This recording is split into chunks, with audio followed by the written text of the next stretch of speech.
Não empurra não, gente. O que está com dor de cabeça nem... Ah, tá ali, tá indo devagarinho. Pensei que eu já tinha sido curado na hora já. Porque... Uau, essa criançada não é fácil não. Abra sua Bíblia em Atos, capítulo 8. A partir do verso 29.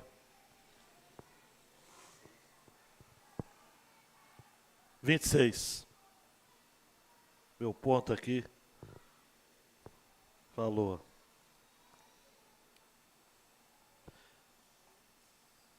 O que é compaixão? É o Espírito em missão.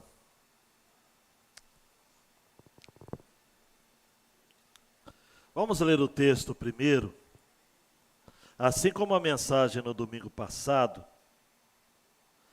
nós incorremos num erro quando vamos acompanhar uma mensagem em um texto muito conhecido. Porque é natural que a gente desligue o nosso cérebro para aquilo que a gente já acha que sabe. Eu estou fazendo um curso de pregação para uma atualização, né? A gente precisa estar sempre estudando. E o professor disse que alguém chegou na igreja, numa das igrejas que ele pastoreou, é um pastor com mais de 40 anos de ministério, o Ebenezer Bittencourt, foi pastor do estado de São Paulo, Rio Grande do Sul, outros lugares. E o irmão chegou para ele e falou: pastor, eu sei de tudo, por isso que eu não venho na IBD. Ele ficou falando, não, pastor, como eu, a gente sempre fica assim: fulano, vem na IBD, fulana, vem na IBD, não é direta não, tá? Mas fulana, vem na IBD, fulano, vem na IBD. E aí esse irmão chegou para o pastor e falou: pastor, sabe por que eu não venho na IBD? Porque eu sei de tudo.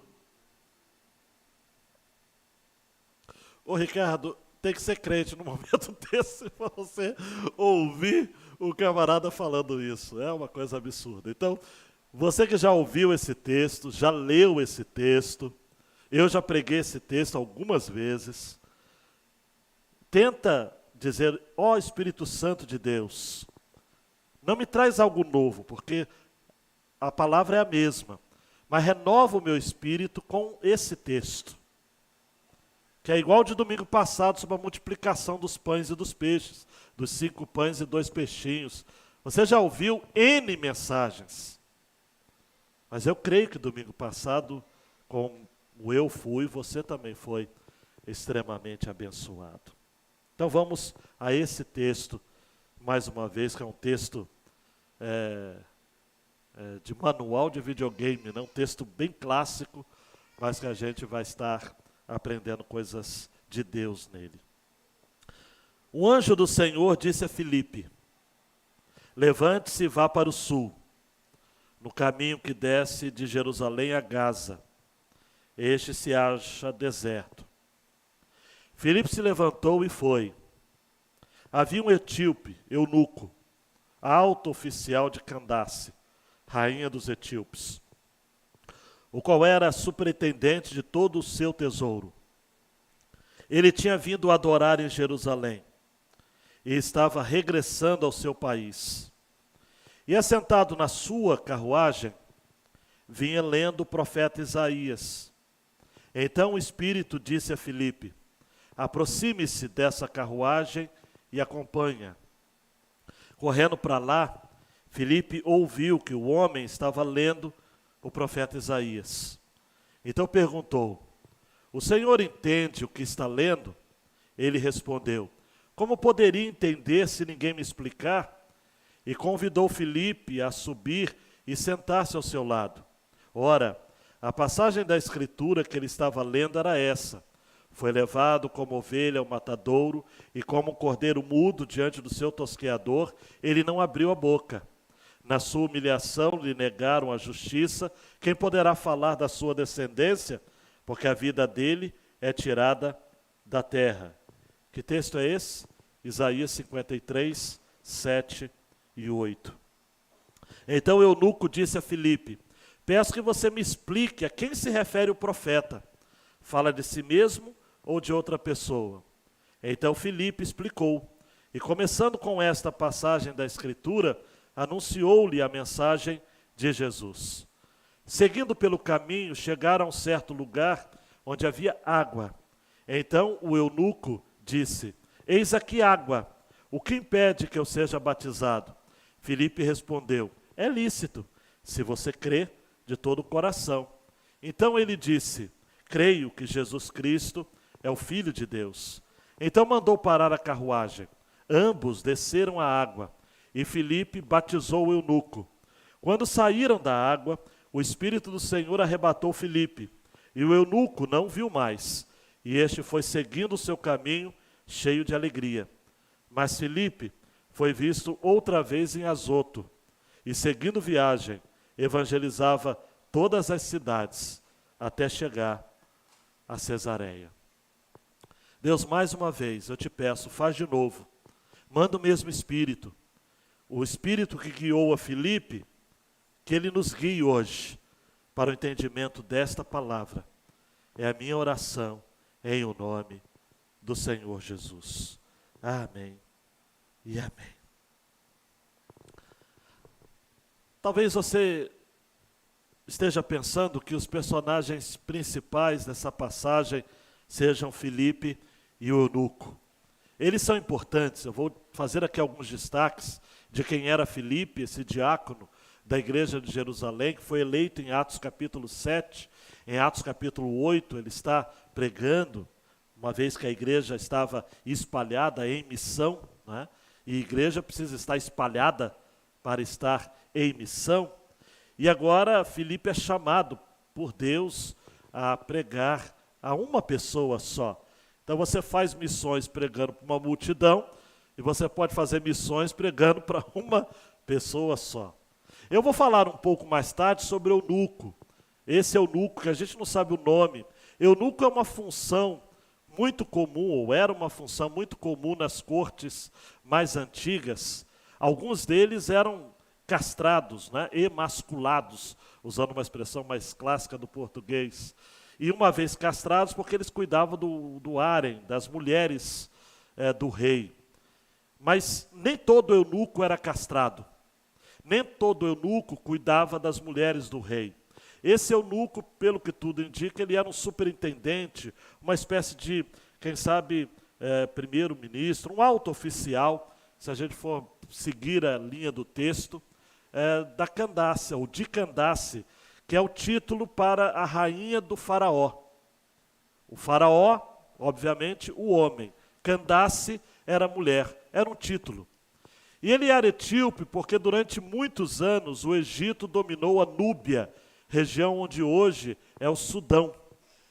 Então, esse cidadão, ele não era etíope no sentido do país que nós conhecemos hoje, chamado Etiópia, mas ele era daquela região que também incluía a Etiópia antiga, que era o Sudão, à margem do Rio Jordão. Falando nisso, amados, uma civilização muito rica floresceu na Núbia antiga. Vale a pena você estudar a respeito disso também. Esse cidadão, provavelmente, ele era um novo convertido ao judaísmo, um prosélito, para usar uma expressão clássica, porque ele vai a Jerusalém, tem acesso ao templo, então ele era realmente um prosélito, e essa é uma das evidências pelas quais, possivelmente, ele não era castrado, porque um castrado não poderia entrar no templo. Mas ele era alguém que tinha muito dinheiro, porque ele tinha uma carruagem, primeiro ponto. Ninguém tinha uma carruagem nesse tempo, se não fosse endinheirado. E ele também comprou um rolo de Isaías, do livro de Isaías. Comprar um trecho da Bíblia, um rolo da Bíblia, naquele tempo, também tinha que ser um cidadão de altas posses. O encontro transcultural de um judeu de Jerusalém com um etíope. Etíope é uma expressão que não tem preconceito, mas é uma expressão no original que representa apenas a cor dele, né? Etíope significa queimado, enegrecido. Então nós temos aqui um encontro junto com a África. Filipe não foi à África, mas a África foi até o Filipe. Missões tem muito disso, né? No Brasil, por exemplo, nós temos tido, João Batista, a experiência de pregar para aqueles que vêm até aqui. Os sírios, libaneses, venezuelanos. Só para ficarem alguns, os ucranianos estão chegando, os haitianos e outros povos. O Brasil é um país que tem recebido esses povos. Não sei quantos aqui se lembram do pastor Juma Calil. Esteve com a gente alguns anos atrás. O português dele ainda bem fraquinho, ele precisou pregar em inglês, conseguiu um intérprete, e ele esteve aqui com a gente. Na época ele estava em Vitória. Hoje, pastor Juma está em São Paulo pregando para sírios. Ele que é sírio, junto com a sua família numerosa, porque o pessoal lá gosta de ter famílias numerosas. Não sei se é 4 ou 5 filhos, e o pastor Juma está abençoando, falando de Jesus. Mas, na verdade, amados e amadas, eu entendo esse texto como tendo um personagem principal. Se chama Espírito do Senhor. É o Espírito que no versículo 29 diz a Filipe para que ele se aproximasse daquela carruagem. E é o Espírito, no versículo 39, que arrebata Filipe e o eunuco não viu mais e Filipe segue em sua missão.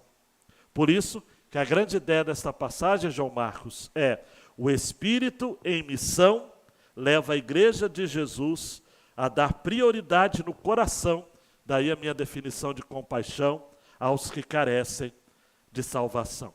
Teve uma rima bonita, não foi de propósito, mas ficou legal. O Espírito em missão leva a igreja de Jesus a dar prioridade no coração aos que carecem de salvação. Eu só preciso explicar os termos. Missões. Por que missões? Por que existe missões? Tá? E eu nem vou ficar me atendo na fala de John Piper, que é excelente. Missões existe porque não existe adoração. Enquanto existir povos na terra que não adoram ao Deus verdadeiro, vai se justificar a existência de missões. Quando todos os povos, tribos e línguas e nações houverem conhecido acerca de Jesus e adorarem ao Senhor de missões, não vai haver missões, só vai haver adoração. Então, em linhas gerais, amados, David Allen Bradford vai dizer o seguinte: as igrejas existem porque a missão divina existe, e não o contrário. A missão não existe por conta das igrejas. As igrejas existem por conta da missão. O contexto das igrejas variam, mas a missão delas é a mesma. É seguir um Deus em missão, um Espírito em missão. Em latim, a expressão missio Dei, a missão de Deus. De modo que uma igreja não cria nem escolhe a sua missão. Deus, de acordo com a sua sabedoria e seus propósitos eternos, já determinou a missão da igreja. Não importa se ela foi recém-plantada ou está estabelecida há muitas décadas. Ainda no seu livro, A Igreja Regenerada, uma perspectiva bíblica, histórica da igreja e teológica também, a igreja flui dessa missão, a qual também proporciona a resposta à questão: por que a igreja existe? E David Allen vai dizer: a igreja existe porque Deus, em sua graça e amor, redime pessoas de todas as nações para que o conheçam, o glorifiquem e sejam abençoadas, tanto aqui na terra quanto eternamente. Uma curiosidade que talvez você tenha, por que nós falamos missões e não missão? Porque a missão é o propósito de Deus. Missões são os projetos que a igreja tem para seguir esta missão. Por isso que é no plural. Por isso que são missões mundiais. O segundo semestre, nós os batistas damos ênfase a missões nacionais. E por aí vai. Um rápido passeio no livro de Atos. Atos 1:8, o Senhor diz: mas recebereis poder. Mas deixa eu citar a versão que eu uso, a Nova Almeida atualizada. Mas vocês receberão poder ao descer sobre vós o Espírito Santo e serão minhas testemunhas, tanto em Jerusalém, missões locais, como em toda a Judéia e Samaria, missões estaduais, nacionais, e até os confins da terra, missões mundiais. Então a ideia, amados, de Atos 1:8, preste muita atenção, porque isso não é uma coisa de pregador que quer mostrar que conhece, não. Isso é importante. É tanto quanto, tá ok? Tanto em Jerusalém, como em toda a Judéia e Samaria e até os confins da terra. Não é que a igreja deve fazer missões só locais, só nacionais e só mundiais ou transculturais. Eu leio gente que defende missões transculturais e defende bem, com argumentos sólidos, dá vontade de só fazer missões transculturais. Mas não é isso que Atos 1:8 fala. Atos 1:8 fala que nós devemos fazer missões locais, nacionais e mundiais, ou transculturais, tanto como, ao mesmo tempo que. Essa é a ideia, preste atenção nisso aqui. Quando houve perseguição em Jerusalém, Filipe, o diácono, né? Eu disse que em Atos capítulo 7, Atos capítulo 7, deixa eu conferir aqui, 6. Há uma escolha de 7 diáconos. Um deles é justamente Filipe. E esse Filipe, então, ele está sendo eleito ali na igreja de Jerusalém para cuidar dos pobres, das viúvas, mas ele é um pregador da palavra. Ele não é apenas alguém que compreende que ação social é uma coisa e evangelismo é outro. Tem muitos crentes que até hoje se confundem com este ponto. São dois lados da mesma moeda. Tanto é que no capítulo 8, esse Filipe está pregando em Samaria. Isso mesmo que você está ouvindo. Atos 8:5 diz: Filipe foi à cidade de Samaria e anunciava Cristo ao povo dali. E esse Filipe, amados, é usado por Deus. Um anjo do Senhor chega para ele, no versículo 26, preste atenção, e diz assim: levante-se e vá para o sul, no caminho que desce de Jerusalém a Gaza, a antiga terra dos filisteus, e onde essa semana teve atentados lá na faixa de Gaza. Parece que uma mulher palestina morreu. Este se acha deserto. Versículo 27. Filipe se levantou e foi. João Marcos, o Espírito em missão. Filipe vai até o eunuco. Preste atenção aqui, porque esse é um ponto importantíssimo. O anjo do Senhor vai dizer a Filipe: levante-se. Hoje a igreja precisa se levantar, amados. Nós estamos muito acomodados. Nós vivemos numa época, amados, de crise de obediência. As pessoas ouvem a voz do Senhor. Eu não acredito que ninguém vem aqui às quintas, aos domingos de manhã, aos domingos à noite, durante a semana, tendo experiências com suas devocionais e não ouvem a voz do Senhor. Mas entre ouvir a voz do Senhor e obedecer, costuma ter uma distância grande. Hoje as pessoas estão transgredindo tudo a que deveriam obedecer. Obedecer, amados, é uma atitude do coração. Obedecer é uma atitude da alma, da mente. Obediência é reconhecer que Deus é uma autoridade, e é uma autoridade maior, superior. Henry Blackberry, que escreveu Conhecendo Deus e Fazendo Sua Vontade, disse que obediência é a expressão visível, externa, do nosso amor a Deus. Se você ama a Deus, você é obediente a Deus. E ele vai seguir num pensamento muito interessante, quando ele vai dizer: se você tem um problema com obediência, na verdade você tem um problema em relação ao amor. Quem ama, obedece. A.W. Tozer costumava dizer que aos domingos à noite é o horário que os crentes mais mentem, na hora dos cânticos. Foi Billy Graham que certa feita disse, eu misturei um pouco as citações, a Tozer diz assim: o momento que os crentes mais mentem é na hora do louvor. Billy Graham disse: aos domingos à noite nos Estados Unidos é o dia em que há mais segregação racial nos Estados Unidos. Me parece, amados, que ao longo da nossa história, nós temos muita dificuldade de obedecer à voz do Senhor, de se levantar mesmo. Nós nos acomodamos. Débora falou aqui sobre a nossa vida muito confortável. A gente fala de fé no sentido da farinha enriquecida, e a maioria de nós não temos problemas com desnutrição, embora no Brasil a gente tenha algumas regiões, e é importante frisar, amados, para a gente não parecer ser o dono dessa ideia, que a pastoral da Igreja Católica desenvolve essa farinha também nas comunidades carentes do nosso Brasil já há alguns anos. Então é importante dar esse crédito à pastoral da família. Não é nada, amados, demais, não é nem caro, é barato e faz a grande diferença. Mas a maioria de nós, amados, está ainda muito confortável.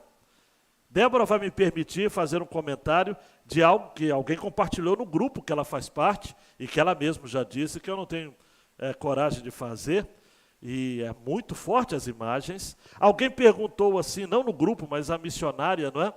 Vem cá, uma coisa que eu não entendo é como que os pais aí deixam a criança chegar a esse nível de desnutrição. Ô Deise, nós estamos falando do Níger. Você sabe o que é o Níger? Você acha que um pai e uma mãe deixaria o filho ficar daquele estado? É porque não tem recursos, amados. É pobreza. Só que nós, João Batista, não entendemos o que é pobreza. Pobreza para a gente, ou fome, é quando o nosso filho fala assim, eu estou com fome, mas ele tem na geladeira Danone, tem no armário, ele pode pegar biscoito recheado, hoje nem tanta variedade, mas todo mundo tem como, tem uma maisena ali, alguma coisa, sempre se tem alguma coisa em casa. A Lorena Nakita tirou onda comigo, falou, pastor, eu como, como é que é, com Nutella, o que ela falou? Pastor, eu levo para a escola tapioca com Nutella. Uau! Falei, lembra-te de mim quando entrares no paraíso, né? Aí ela falou assim, pastor, vai lá em casa, né? Vai lá em casa, tapioca com Nutella. E glória a Deus por isso, amados. A gente não deve comer com sentimento de culpa. É errado também, não vou comer porque na África tem gente passando fome. Não é nada disso, eu não quero apelar para aquilo que em latim a gente chama de argumento ad nauseam, né? Não quero levar você ao sofrimento, ou ad misericórdia. Eu não quero levar você a esse tipo de fala. Eu só quero que você entenda que se você amar a Deus, você vai obedecê-lo e você vai na direção de quem precisa ouvir. Filipe se levantou e foi. Filipe não viu apenas com os olhos físicos, ele olhou com os olhos espirituais. O Espírito disse, Filipe ouviu, atendeu, obedeceu. Deus está no comando. Usando a expressão de Analzira, ele ajuntou-se com aquilo que Deus estava fazendo no mundo, naquela hora. Ele se levantou, e Lucas vai dizer, como grande historiador que era, que havia um etíope, eunuco, alto oficial de Candace, a rainha dos etíopes, que era superintendente de todo o seu tesouro, tinha vindo adorar em Jerusalém, estava regressando ao seu país, assentado na carruagem, vinha lendo o profeta Isaías. E aí, amados, versículo 29, o Espírito disse a Filipe, aproxime-se dessa carruagem e acompanha. Quem sabe, queridão e queridona, nesse período da campanha, o Senhor vai dizer, aproxime-se do Níger, aproxime-se da Ucrânia, aproxime-se do Haiti, aproxime-se do Peru, que saudades do Peru, do Chile, aproxime-se da Colômbia, aproxime-se da Venezuela e assim por diante. Aproxime-se dessa carruagem e acompanha. E, amados, imagina a cena comigo, como diz a moçada aí, mentaliza comigo. Diz o versículo 30 que ele correndo para lá, Filipe ouviu que o homem estava lendo o profeta Isaías. Que cena, eu queria estar lá, amados, a carruagem toda chique dos do eunuco, do etíope, e a gente não sabe se Filipe estava a pé. Tudo leva a crer que ele estava a pé, porque diz o texto, correndo para lá. E ele começa a correr. Amados, a obra de Deus tem pressa. A gente tem que correr. A igreja precisa correr. Nós já estamos perdendo a corrida, amados. Lembro-me do Fernando Brandão compartilhando nos pastores há alguns anos desses, que ele estava na Cracolândia, ainda Cracolândia, e naquele local que estava, na Praça da Sé, parece que hoje mudou de lugar e uma série de coisas, mas continua sendo Cracolândia, e lá ele estava comendo junto com um cidadão de rua ali, ou em situação de rua. Né? Ele estava comendo ali junto com ele. Então ele dividiu o prato assim e falou o seguinte: vem cá, você come essa metade, eu como essa metade. Mas aí, Ricardo, o cara estava com mais fome do que o Fernando Brandão. E o Fernando Brandão foi perdendo ali aquele espaço. Era uma corrida. O Fernando Brandão disse o seguinte: caramba, a gente tem que ter pressa. Ele está comendo do meu lado. Os batistas precisam ter pressa. Eu contando não tem graça, mas o Fernando Brandão contando, ele dramatiza, ele faz um espetáculo. Olha, nós já estamos chegando atrasados em muitos países do mundo. Em outros nós já perdemos. Mas se o Espírito Santo mandar você sair correndo e se aproximar da carruagem de alguém, vá. A igreja precisa ir. Vamos levantar 15 mil para a gente dizer, vamos chegar junto. A ideia, amados, me perdoa a expressão popularesca, mas é chegar junto mesmo. A igreja precisa chegar junto. E eunuco, ele lia em voz alta. Quem lê em voz alta aprende melhor. Não é? Não sei se o Samuel lê em voz alta. Deveria. Aprende melhor. Você está lendo em voz alta e aí, de repente, o Filipe ouve. Falando, caramba, esse homem está lendo. Só que ele está lendo em hebraico, cara. E ele é etíope, lá de Núbia. Filipe disse, você está entendendo o que você está lendo? Deve ter falado gritando, né? Você está entendendo o que está lendo? E o eunuco responde, como eu poderei entender se ninguém me explicar?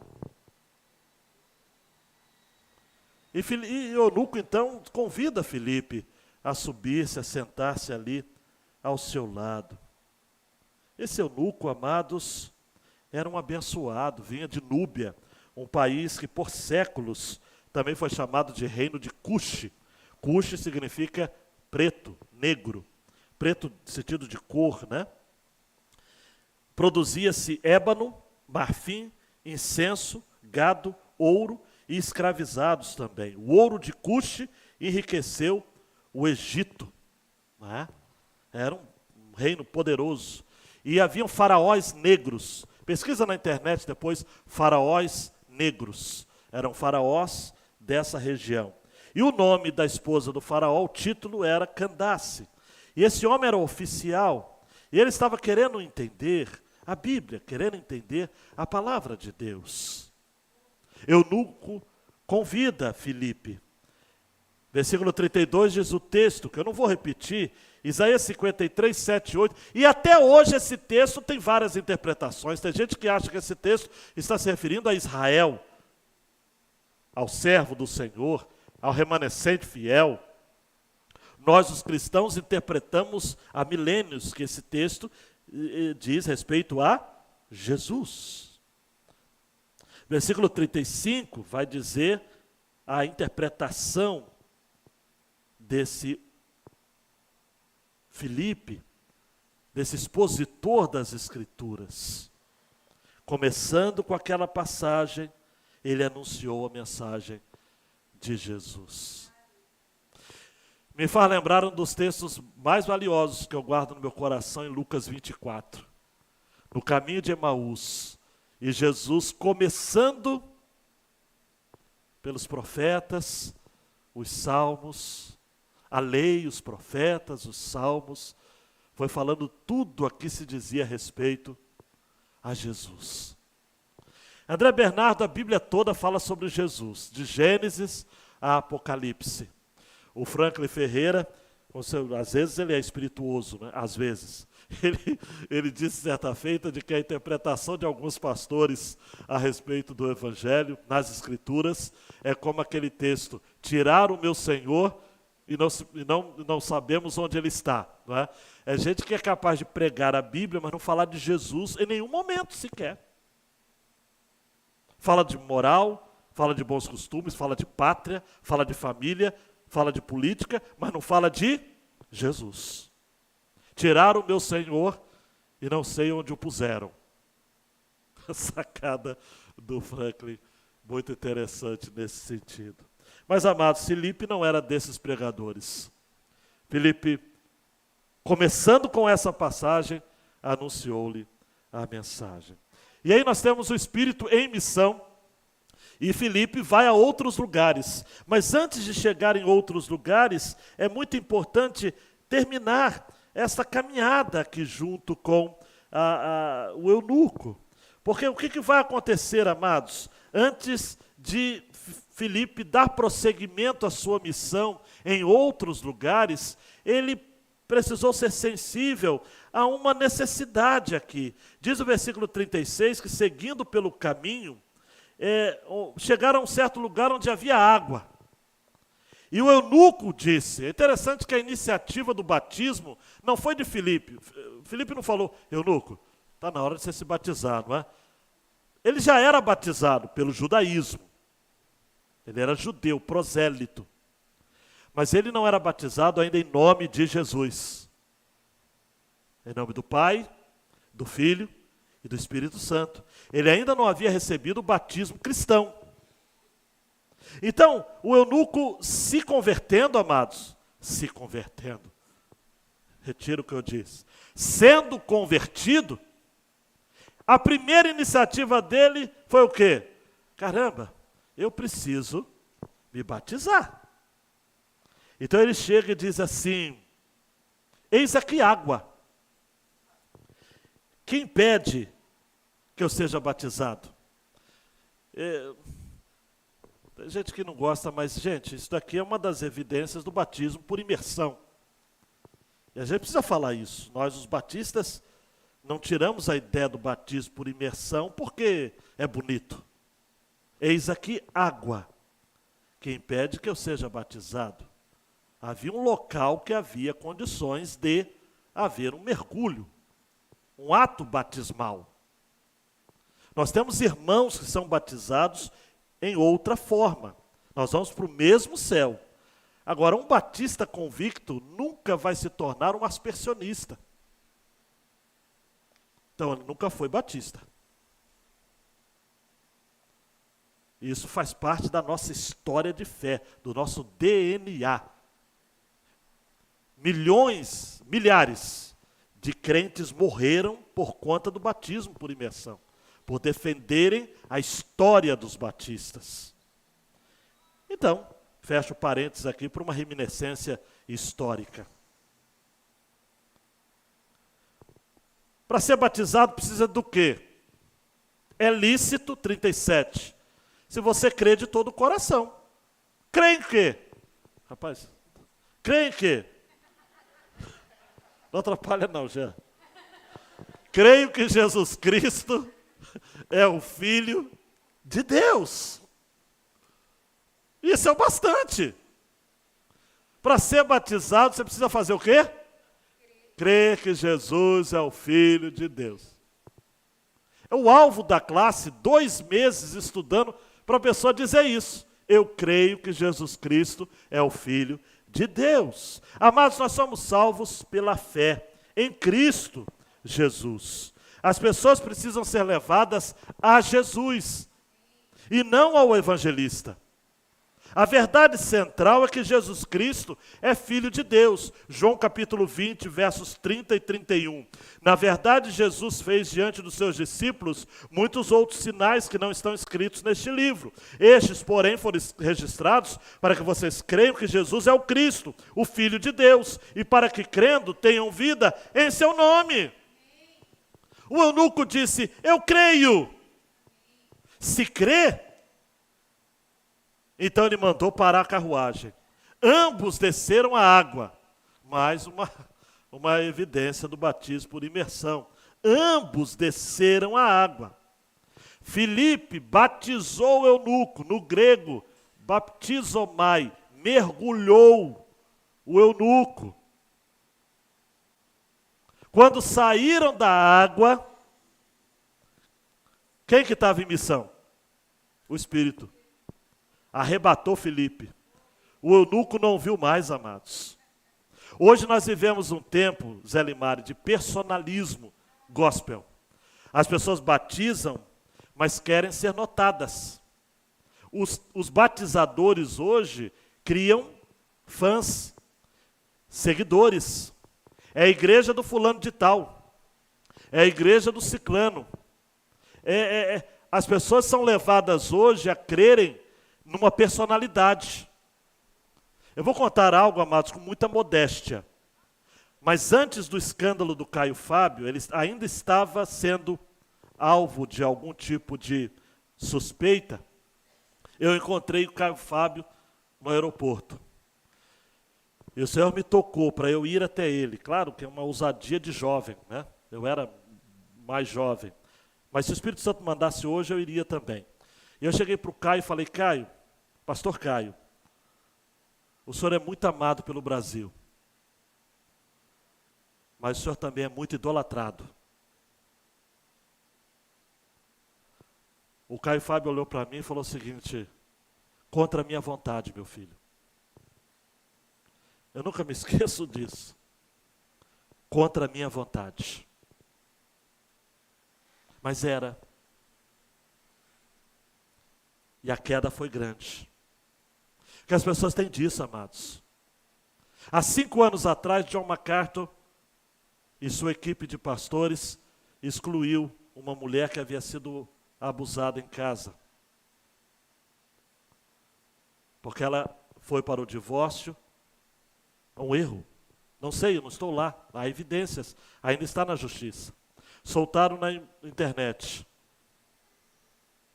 Tentando enlamear a biografia desse homem de Deus. John MacArthur erra. Na pandemia, eu tenho para mim que ele errou. Talvez nesse caso ele tenha errado, não sei. Mas por que as pessoas querem enlamear umas às outras? Porque tem gente que idolatra o John MacArthur, pastor americano. Assim como idolatram John Piper. Assim como idolatram Augusto Nicodemos. Assim como idolatram o Hernandes Dias Lopes. Assim como idolatram os músicos, os ministérios. Para! O Espírito do Senhor arrebatou Filipe. Falou, Filipe, o mérito não é seu, Filipe. Deixa o eunuco seguir o seu caminho. E o eunuco não o viu mais. E este foi seguindo o seu caminho, cheio de alegria, amados. Porque o cristianismo gera alegria. O caminho do cristão é um caminho de alegria. O Antônio Carlos Costa diz o seguinte, eu não entendo a tristeza evangélica. Eu não entendo como podemos encontrar ímpios mais alegres do que os crentes. Cristianismo é isso, é o chamamento de Deus para participarmos de sua festa. Mas o Filipe seguiu o seu caminho, foi lá para Azoto. Eu ia trazer o mapa, mas eu sou ruim para isso. Ele foi para Azoto, depois ele seguiu viagem, indo até Cesareia. Ele tomou seu rumo. A igreja, amados, faz diferença na sua comunidade, mas depois ela tem que seguir o seu rumo. Crente não pode estar preso a um grupo de pessoas para ser como que um guru, ser idolatrado, insensado. Não, ninguém aqui precisa estar aqui porque me gosta de me ouvir. Você não é ovelha minha se não for discípulo de Jesus. Não diga que você é da igreja do pastor Ezequias. Misericórdia! A igreja é maior do que eu. A igreja é maior do que você. Eu vou passar um dia, amados. E a igreja vai permanecer. A gente que idolatra homens é uma questão muito séria. Filipe saiu tanto da história, amados, que, não sei, ele não aparece mais não, hein? Vai folhear lá em Atos, esse Filipe não é o discípulo, tá ok? Que também não aparece muito. Esse é o Filipe, diácono, que depois eu não sei o que esse cidadão vai fazer.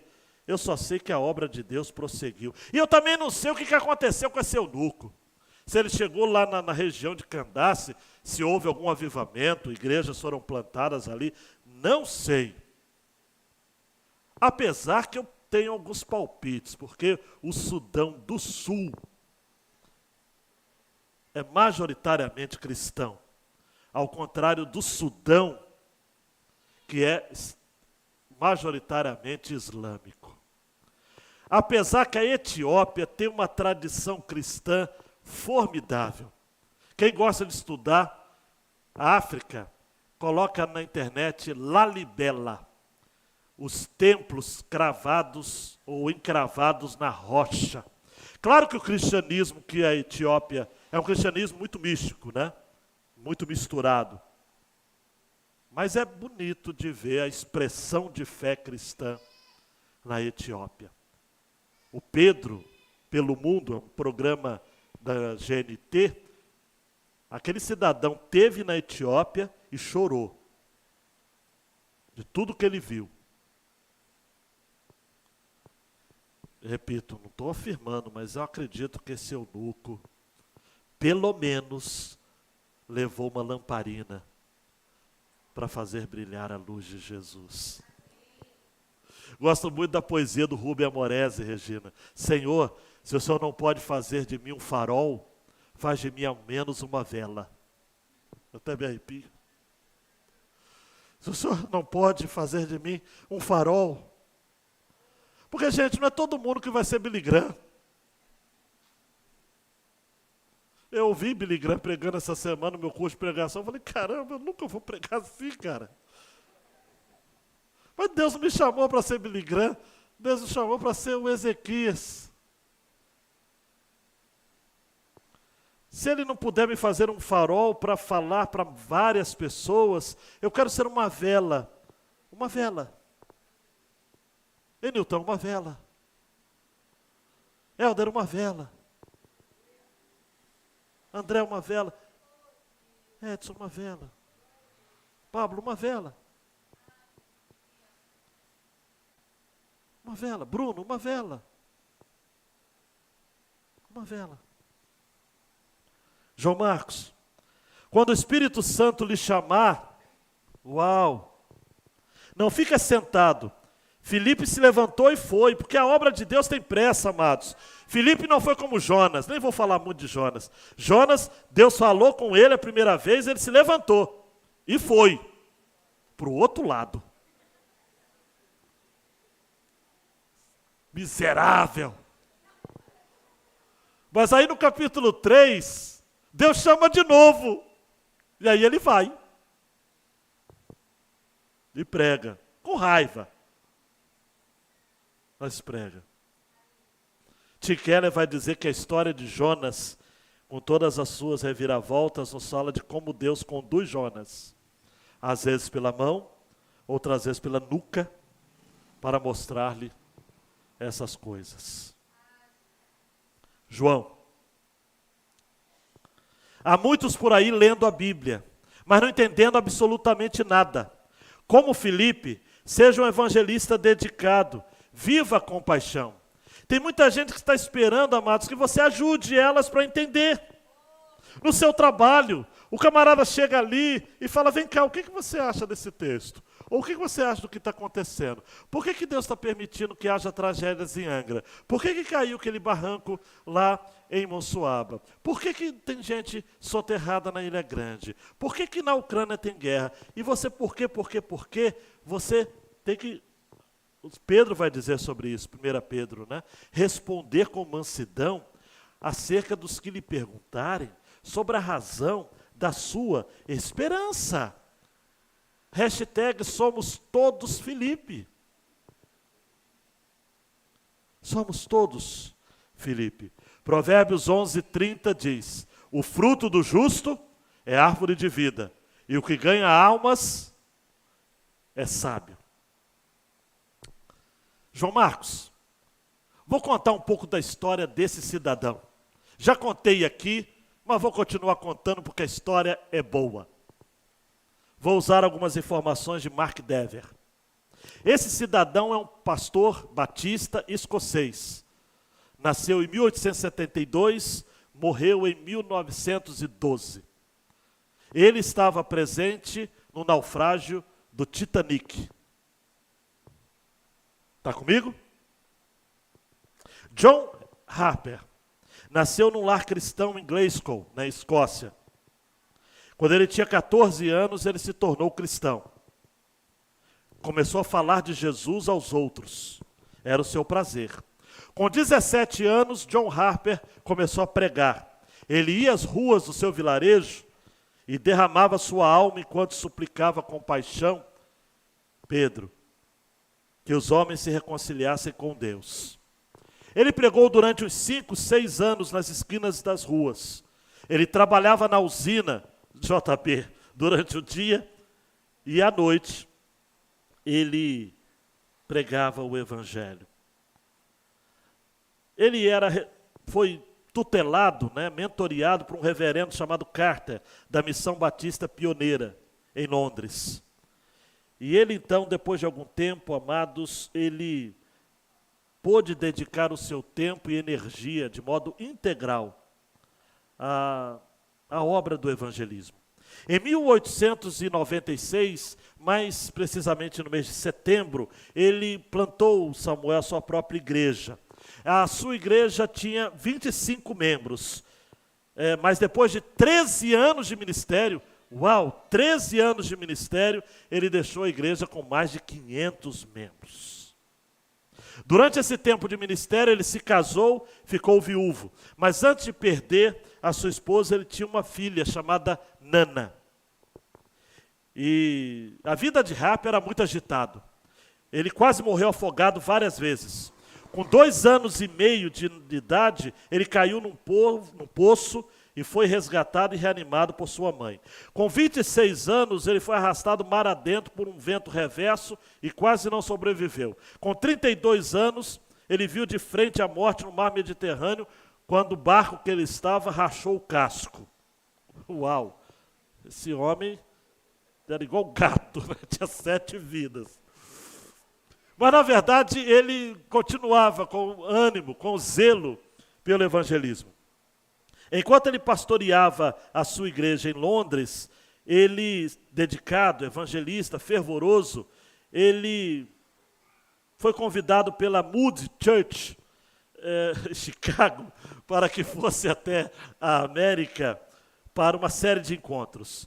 E uns poucos anos depois, a Moody Church perguntou se ele não queria ir novamente. E aí ele entrou no navio com um ticket de 2ª classe em Southampton, na Inglaterra. E ali para uma viagem em direção à América. Eu tenho que falar devagarzinho. A esposa de Harper já tinha morrido alguns anos antes. E ele estava com a sua filhinha de 6 anos. Eu não preciso dizer, não é? Esse navio, 2ª classe, que ele pegou nessa cidade aqui, era o Titanic. E agora, o que a gente sabe são 2 fontes, ou são por conta de 2 fontes. Uma é a de Nana. Nana sobreviveu e morreu em 1986. Morreu com 80 anos. E ela se lembrava e contava que ela foi acordada pelo pai umas poucas noites na jornada, e era por volta de meia-noite, e o pai disse, olha, o navio bateu num iceberg. E ele disse para Nana, outro navio está para chegar a fim de resgatá-los. Mas por precaução, ele a pegou, colocou num barco salva-vidas. Eu sei que você está com o filme Titanic na cabeça. E juntamente com uma prima mais velha, ela foi salva. Mas ela disse para a filha, Nana, vai com a sua prima. Eu vou aguardar outro navio chegar. E o restante da história é bem conhecido. A pequena Nana e a sua prima foram salvas. E John Harper, ele, depois de uma reunião de oração em Ontário, no Canadá, um jovem contou a sua história com esse pastor, que entrou na história como alguém que foi notabilizado como o pregador do Titanic. Esse jovem, no Canadá, em Hamilton, Ontário, um jovem escocês, ele contou que no Titanic, na noite em que tudo aconteceu, ele tinha se apegado a um pedaço de mastro que estava flutuando nas águas congelantes. E nisso, subitamente, ele disse: uma onda trouxe até a mim um homem. O Espírito em missão. Uma onda trouxe a mim um homem, John Harper. Ele também estava agarrado aos destroços, mas ele bradou, John Harper, a esse jovem: homem, você é salvo? E esse jovem respondeu: não, eu não sou. E John Harper respondeu: crê no Senhor Jesus Cristo e serás salvo. Depois de algum tempo, as ondas afastaram Harper desse jovem. Depois ele foi trazido de volta, ficou ao meu lado de novo. E John Harper continuou a conversa. Você está salvo agora? E o jovem ainda disse: não. Ele disse: então crê no Senhor Jesus Cristo e serás salvo. Harper afundou. E ali sozinho, aquele jovem escocês, na escuridão da noite, com 50 metros de água debaixo dele, ele disse: em Ontário, no Canadá, numa reunião de oração, eu confiei em Cristo como meu Salvador. E eu tenho certeza que eu sou o último convertido de John Harper.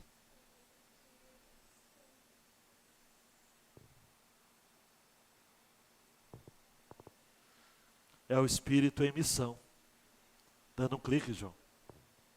O Espírito em missão leva a igreja de Jesus a dar prioridade no coração aos que carecem de salvação. Não importa onde, não importa quando, não importa quem. John Harper, amados, Aninha, poderia ter sido salvado junto com a Nana, a sua filha. Havia vagas no salvo, não no pote. Ele falou: eu tenho algo mais a fazer. No bote salva-vidas, eu tenho algo a fazer, eu tenho almas a ganhar.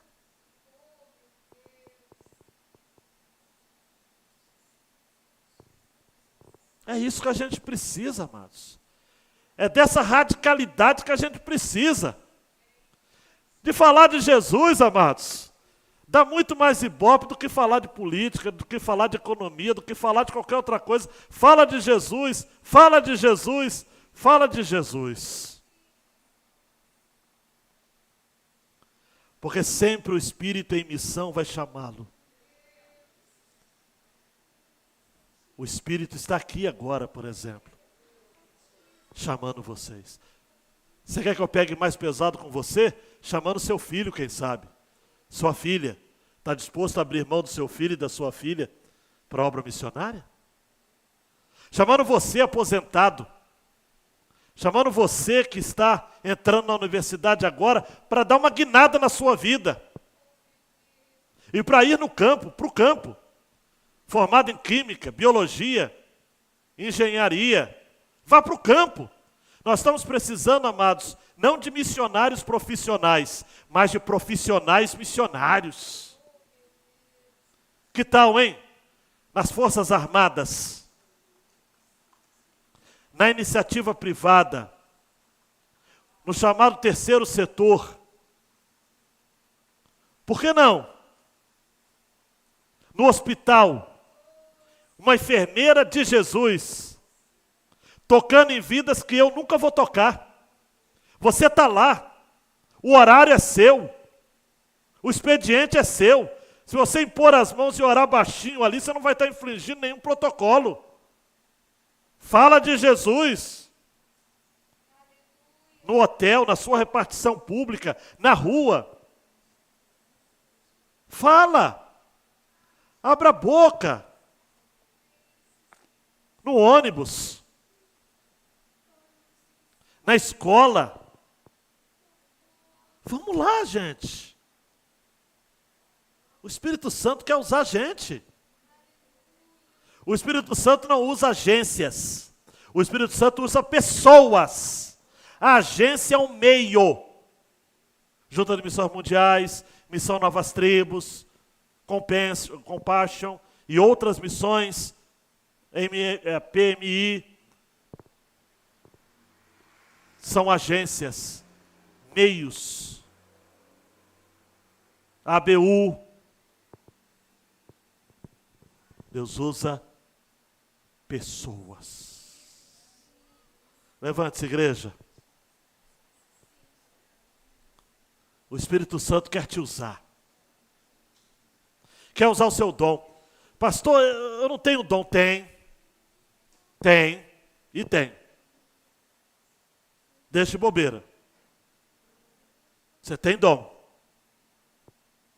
Nenhum crente tem todos os dons, mas nenhum crente não tenha nenhum dom. E Deus vai usar você para consolar. O reino de Deus já está entre nós. O reino de Deus está aqui. Nós vamos, essa campanha toda, dizer isso. Toda. Eu não vou pregar todos os domingos uma mensagem missionária como essa. Até poderia, mas não vou fazer. Só se Deus mandar. Mas eu preciso desafiar você. A ir, amados. Quebrar preconceitos. A conhecer a história da África, da Ásia. A comer com palitinho. A aprender uma nova língua. Aproveitar essa cabeça boa que você tem, está enchendo de besteira, para aprender uma nova língua, o inglês, o francês, o espanhol. Quem sabe um árabe. Uau! Um japonês. Um chinês. Aprender, ser o melhor da universidade para ser mandado para as Filipinas. E chegando lá, você vai pregar de Jesus. Deus, esteja nas suas mãos. Usa a minha vida, Senhor. Como eunuco, eu quero ser batizado. E como Felipe, eu quero ser usado. Quero que o Espírito Santo use a minha vida com liberdade. Use a minha família com liberdade. Me levando a lugares que eu não iria se eu fosse por mim mesmo.